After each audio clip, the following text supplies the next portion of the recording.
And that's a tune that Nigerians are singing to politicians right now. That goodbye, my lover, goodbye, my friend. That's a song that a lot of politicians will hear in 2023. That is if Nigerians hold on to that mandate they have now, which is we want to have a change.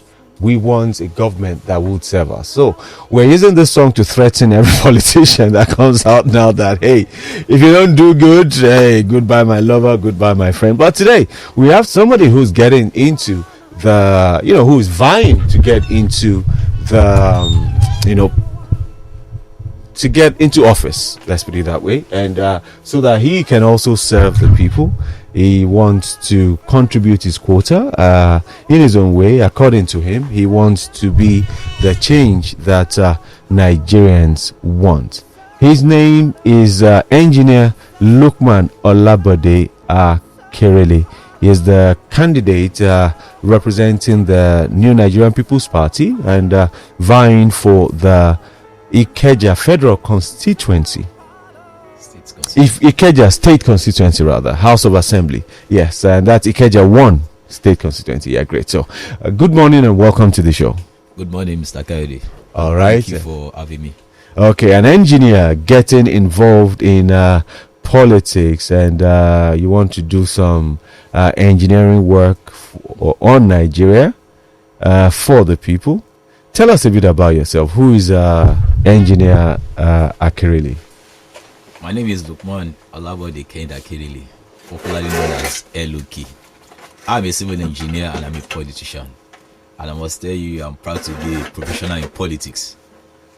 So I'm also the CEO of LOK Foundation.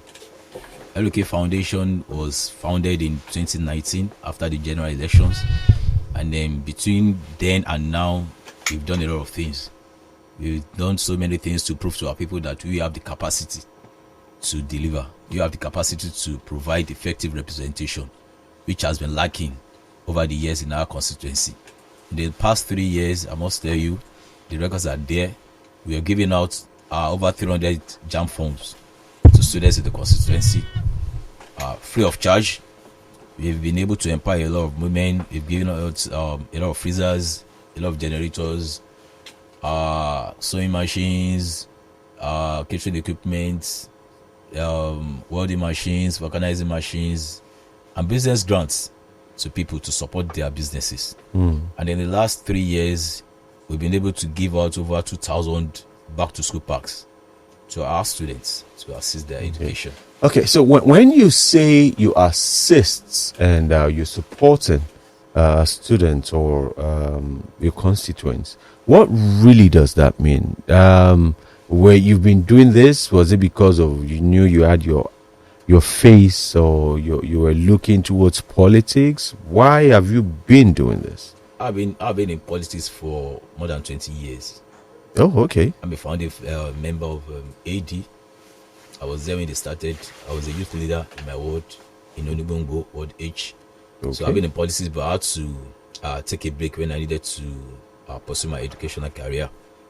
So after my education, I still didn't feel the need to come back to active politics until we started seeing that leaving these people who were not known to be members of our constituency. We were born there. I'm from there. I'm from Onigungu. I'm an indigene. And then we know those we grew up together with. We know the indigenes, we know the non-indigenes. Though we see ourselves as brothers, we grew up in the midst of Igbos, Hausas, so we grew up as brothers. But all this were coming to represent us. We were never known to be members of the community. So we are not having that effective representation. So that was what got into me. And I decided that we just have to get in and put this right.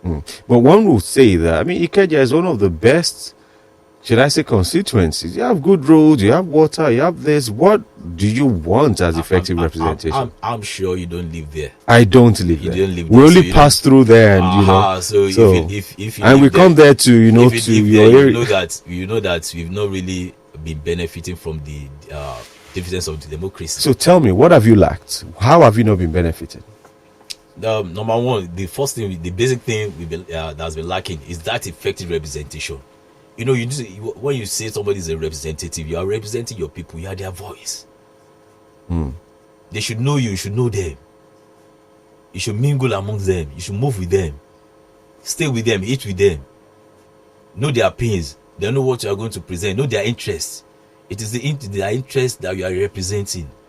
How do you present their interest before the government of the day? When their roads are bad, how do you table it that their roads are bad? They need roads. You have bad roads in Ikeja? Yeah, we do. Water. Mr. Kayode, in the last 1 year, I collaborated with an international organization, United Foundation for Global Development, and we've been able to execute 32 more water projects in that constituency. That tells you that they've been suffering for water. Yes, they've been suffering for water. Within which period of time? Within a year. Within a year. In fact, I must say in less than a year. I started when I discovered I was in school in the military cantonment, Ikeja military cantonment beside Onigbongbo. Yeah. That lacked water. They came to me to appeal to me that we know you have a foundation and you can help us out. We need water badly. And I spoke to my mom. I said, Mom, I want you to sponsor this project. And she did. So we provided water for 3 schools. After which requests started coming, and I had to speak to United Foundation for Global Development. And they gave us, at first they gave us 21. This year they gave us 10, and we are still expecting 20. We are expecting more. So that was when I discovered that my people were really suffering. They needed water, no water. Okay. So in the constituency now, across the constituency, we have 32 more water projects. That's our own. That's part of our community development program. Under our community development program, you know, and the LUK Foundation has 4 objectives: child education support, women empowerment, youth empowerment, and creating opportunities. All right. So now your foundation is not going to the house. It's not vying for a place in the house. You are. Yes. Now, you say you've been in politics. You were with AD, which means you were with APC, and now you're with the NNPP. Yes. And Nigerians are saying that we don't want people that are moving around parties. We want people with a certain kind of lifestyle. And you've just moved from a party that a lot of people seem to be complaining about, the party that didn't provide water. Yes, because when I decided to apply for this position, what I had in mind was to put things right. So since I did not get the opportunity in that party, I had to change. I had to switch, and that was the first time I was switching. So when you talk about people complain about people switching parties, you need to look at what are the reasons behind their moves, behind their decision. Could it be, I mean, some will say that, you know, in Nigerian politics, people wait for their turn. Is it that you were patient to wait? To wait? I waited. The last time I contested, the first time I vied for this position was in 2018. I won the primary against the incumbent. Oh, you won the primary then? Yeah, but it was upturned. I was asked to be patient. I was patient. I worked for the party. And then we believe you have to talk to people. I led this out door-to-door campaign, begging people that let's give him a second chance. The second chance came, he still messed it up.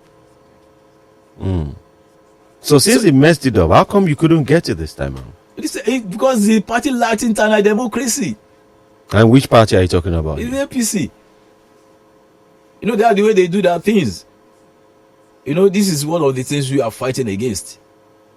You know, when you are talking about democracy, internal democracy, they must be complete. It must be complete. Is it internal democracy all around, or in the world, or when you say internal democracy? I can speak for my constituency. Yeah, because that is where I play my politics. Yeah. You know, so and I can speak based on the experience. And that's worrying, because I know that in your Onigbongbo LCDA, there are rancors even between the leadership, as in the chairman and the vice, or I mean, there's so much around that is still unsettled. The local government. The local government, yeah. It's going on, but I wouldn't want to come on here and start saying talking about all those things. Anyway, fair enough. You're no longer a part of the party, so all right. So but now, that's one of the things we need to change. Yeah. So now, you going or vying for this, do you think that if you can win this, because you have an incumbent there who has a way of, cajoling and getting No, people the to incumbent win. did not even win the primaries. A new person. I mean, you have a party there who is known. If the party is known, but has the party been doing well? You are the ones who have been marketing the party, projecting the image of the party through our programs. Ever since we left, what programs have they had in that constituency? The only person that is trying is this represented in the Federal House of Representatives. But these guys at the local level, at the constituency level, in the State House of Assembly, it's not doing anything. Even their candidates now was there. He's been in government. He's been at the local government for 10 years. What does he have to show for it? So we believe that with our achievements, which are unparalleled in that constituency, I'm bold to say that, which are unparalleled in that constituency, by the special grace of God, we'll win. We'll take a short break. When we come back, we'll look at what you want to do in the House, what the House actually means to you, the House of Assembly, Lagos State House of Assembly, and the impact or how you think that could enhance democracy. This is Lagos Talks and 1.3 FM. We're having a chat with the House of Assembly candidate of the NNPP vying for the Ikeja Constituency 1. And his name is Engineer Luqmaan Olabode Akerele. We'll be right back after this short break. Don't go anywhere.